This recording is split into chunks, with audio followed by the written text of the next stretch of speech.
Oh my goodness, you are not ready for this one, because the woman who once walked the marble halls of Meghan Markle and Prince Harry's California mansion has finally broken her silence, and what she reveals? It flips the royal fairy tale upside down. This isn't just another whisper from sources. No, this is straight from the woman who saw it with her own eyes. She's pulling back the velvet curtain on that glossy life the world thought it knew. And honey, when you hear what she says about Archie and Lilibet, you'll never look at those carefully staged photos the same way again. So grab your tea and maybe a seatbelt, because once we step inside those Montecito gates, there's no going back. According to her, the palace drama didn't end when Harry and Meghan fled London. It simply moved into a California mansion with higher fences and bigger secrets. She says what she witnessed wasn't a picture of family joy, but a performance, a show choreographed down to the smallest detail. Smiles rehearsed, cameras hidden, and a chilling mystery hanging over two little children who, she claims, were almost never there. And wait, here's the twist that gets everyone's jaw on the floor. The entire hush-hush world inside that house revolved around control and image. Meghan, she insists, didn't just want a nanny, she wanted an extension of her brand. The bizarre hiring rules sources close to the process remember it vividly. When Meghan began hunting for the perfect nanny, there was one rule above all others, one that had everyone whispering behind closed doors. The nanny must not be too attractive. Yes, you heard that right. No glamorous looks, no camera-ready charm. The goal was to find someone so plain she'd fade into the background.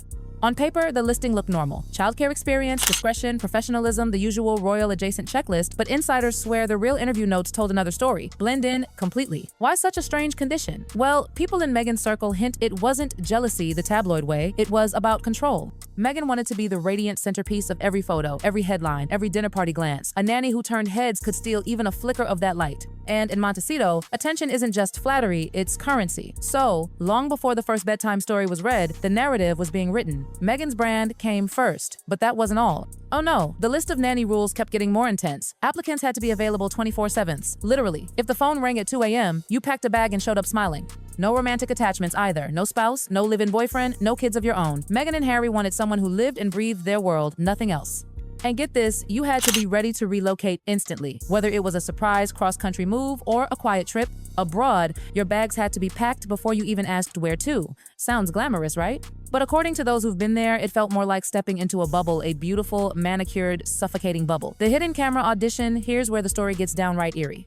Unlike normal jobs where the interview begins with a handshake, this one began long before you even saw Meghan or Harry. Candidates who made it past the first application were invited to a trial shift. On the surface, just a chance to show their childcare skills. In reality, a secret test.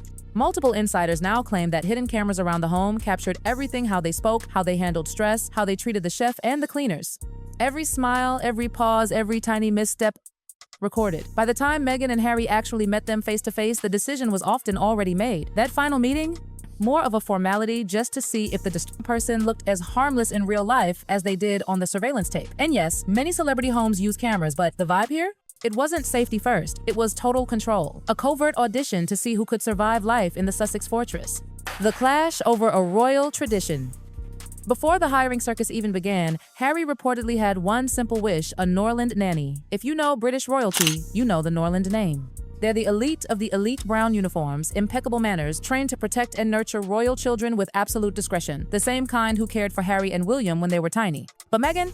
She wanted none of it. She wanted California cool, not Buckingham Palace stiffness. No starched uniforms, no royal routines. Just a modern, free-spirited caregiver who fit the sunshine aesthetic of their new life. To outsiders, it sounded like a minor difference. But to insiders, that clash said everything. It marked the moment when Meghan began rewriting the rulebook, not just for parenting, but for how the entire household would operate. From that day, the Sussex home wouldn't echo Windsor traditions. It would hum to the rhythm of brand Meghan. And now we get to the revelation that sent every listener reeling. One of the household maids, a woman who worked 12-hour shifts, 5 days a week inside that very mansion, finally spoke. And her confession? Absolutely chillin'. She swears that during all her time there, she never once saw Meghan pregnant. Not with Archie, not with Lilibet, not even a hint of a baby bump. She says it flat out: I never saw her pregnant. And she's not alone. Several other staff members whispered the same thing. Those glowing photos and bump-cradling poses the public saw didn't match what they witnessed behind closed doors. The maid says she couldn't lie just to fit the fairy tale. If she said Meghan was visibly pregnant, the truth would eventually come out, and she wasn't going to be part of that deception. And that's not the only shocker. During all those long days, all those endless hours of cleaning rooms and serving meals, she insists she never once saw the children. Not a giggle, not a cry, not even a toy out of place. For a home that supposedly revolved around 2 toddlers, it was silent.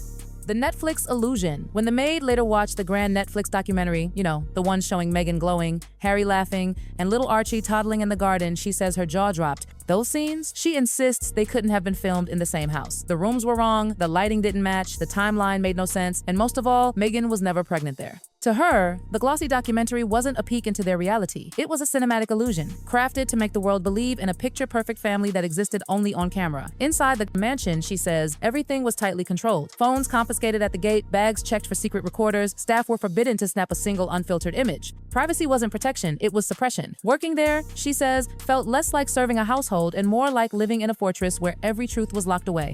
The chicken coop that fooled the world. Remember that sweet Oprah interview, the one where Meghan and Harry strolled through their garden hand in hand, showing off their adorable chicken coop? It was supposed to symbolize their simple life, raising kids among nature, being humble California parents. The world melted at that image.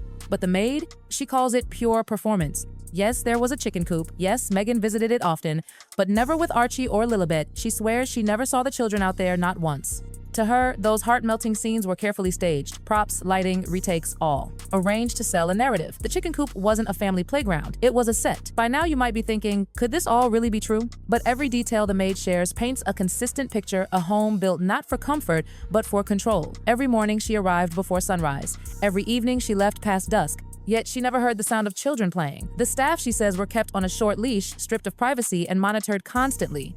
No phones, no unsupervised breaks, no whispering about what they saw. And the tighter the control grew, the more the questions piled up. Why such secrecy if there was nothing to hide? Why confiscate devices? Why hide the children? Each rule seemed designed not to protect the family, but to protect the story. A tale of two realities. So what's real, the Netflix fantasy or the maid's testimony?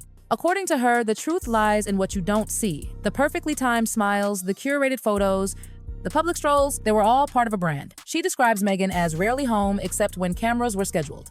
Harry, quiet and uneasy, often retreated to his office after arguments that echoed through the halls. It didn't feel like a happy family, she says. It felt like a business one, run on image management and silence. And at the center of it all were two children the world believes in, but the staff barely ever saw. The maid says she knows people will doubt her. She expects ridicule, she expects attacks, but she insists she's not chasing fame or money. She's just telling the truth of what she saw, or more precisely, what she didn't see. Because when you add it all up, Meghan's control over every detail, the surveillance, the secrecy, the perfectly staged media moments, a haunting picture emerges. A mansion that looked like a dream on the outside, but felt cold and staged on the inside. A marriage that seemed romantic on red carpets, but icy in private. And two children who, according to those within those gates, were never part of the daily life there. The Netflix cameras told the world one story: laughter, light, and love. But the people who lived in those shadows tell another: secrecy, performance, and an absence too large to ignore. Now here's where the gossip world collectively gasps, because the maid's words reignite the one question that refuses to die. What are Harry and Meghan really hiding? The story of Archie and Lilibet has always been wrapped in mystery: their births, their christenings, their almost non-existent public appearances. But when you hear the nanny's and maid's testimonies together, that mystery grows darker. If the very people living under their roof never saw those children, then where were they? Could all those adorable moments the world cooed over be carefully edited illusions? The maid doesn't claim to know everything, she only says what she saw or didn't. But her account shakes the foundation of the fairy tale. At the end of her interview, she sits quietly, eyes tired but steady. "I will not say Meghan was pregnant when she wasn't," she repeats softly. "And I will not pretend I saw children I never saw." It's simple, it's blunt, and it leaves us staring at a gaping hole in the royal-turned-Hollywood narrative. Behind the polished gates of Montecito lies a story no glossy magazine could ever print, one of control, illusion, and silence. The world may never know the full truth. But one thing's clear: inside that house, every smile was rehearsed, every moment managed, and every secret fiercely guarded. So next time a glamorous photo of Harry and Meghan flashes across your feed, the perfect garden, the sparkling smiles, you'll remember the words of the woman who lived in their shadow. It wasn't a home, it was a stage. And maybe, just maybe, you'll look twice.